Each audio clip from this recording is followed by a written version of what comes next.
জাগিৰোডৰ এগৰাকী দুৰ্ভগীয়া বিধৱা মহিলাৰ হিয়া ভঙা কান্দোন নিজৰ প্ৰাপ্য বিচাৰি মুখ্যমন্ত্ৰীক জনাইছে কাটৰ আহ্বান হয় অৰূপা পাঠক নামৰ জাগিৰোডৰ এগৰাকী অসহায় বিধৱা মহিলা নিজৰ প্ৰাপ্য বিচাৰি কাৰ্যালয়ৰ দুৱাৰে দুৱাৰে ঘূৰি ভাগৰি পৰিছে মহিলাগৰাকী জাগিৰোডৰ জনস্বাস্থ্য কাৰিকৰী বিভাগৰ কৰ্মচাৰী আছিল ভুক্তভোগী মহিলাগৰাকীৰ স্বামী শিৱৰাম পাঠক 2023 চনত চাকৰিৰ পৰা অৱসৰ গ্ৰহণ কৰাৰ পিছৰে পৰা ৰোগাক্ৰান্ত হৈ পৰিল প্ৰয়াত পাঠক অবয়সত 2024 চনৰ এপ্ৰিল মাহৰ 22 তাৰিখে পাঠকে ইহসংসাৰ ত্যাগ কৰে কিন্তু মৃত্যুৰ পিছতো আজিলৈকে পেঞ্চনৰ ব্যৱস্থা হৈ নুঠিল চৰকাৰী কৰ্মচাৰীৰ পৰিয়ালটোৰ ফলত পত্নী আৰু একমাত্ৰ পুত্ৰই জীৱন অতিবাহিত কৰি আহিছে যথেষ্ট অভাৱ অনাটনৰ মাজেৰে একমাত্ৰ পুত্ৰ সন্তানক পঢ়ুৱাবলৈ এতিয়া অপাৰগ হৈ পৰা বিধৱা মহিলাগৰাকী এইদৰে হুকহুকাই কান্দি উঠিল কেমেৰাৰ সন্মুখত অনতিপলমে মহিলাগৰাকীক পেঞ্চনৰ ব্যৱস্থা কৰিবলৈ বিভাগীয় কৰ্তৃপক্ষক অনুৰোধ জনোৱাৰ লগতে অসমৰ মুখ্যমন্ত্ৰী ডক্টৰ হিমন্ত বিশ্ব শৰ্মাক কাটৰ অনুৰোধ জনাইছে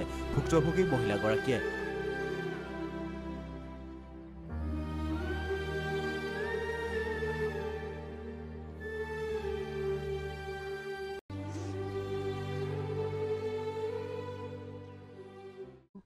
মোৰ স্বামী জনস্বাস্থ্যকৰী বিভাগত চাকৰি কৰিছিলে তেওঁ 2023 চনৰ নৱেম্বৰত তেওঁ ৰিটায়াৰ হৈছিলে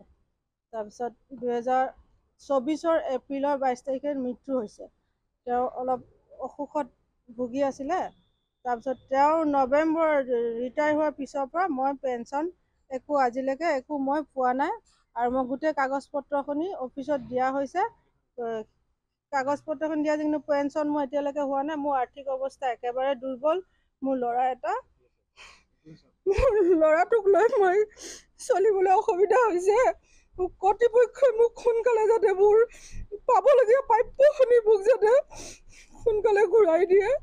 আৰু মোৰ মুখ্যমন্ত্ৰীলৈ মোৰ আহ্বান জনাইছোঁ মোৰ এই পেঞ্চনটো সোনকালে মোক মুকলি কৰি দিয়ে মোৰ এইখিনি আপোনাৰ ওচৰত মোৰ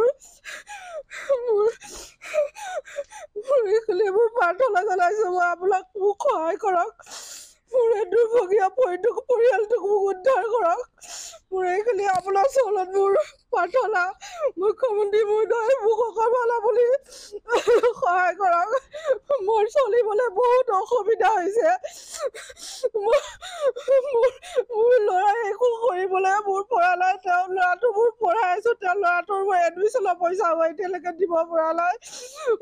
মোৰ চলাত বহুত অসুবিধা হৈছে মুখ্যমন্ত্ৰী মহোদয়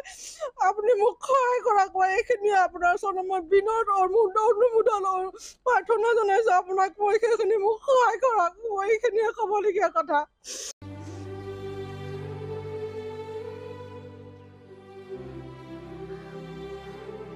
জাগিৰোডৰ পৰা দীপক কলিতাৰ ৰিপৰ্ট সংবাদ নহৰ।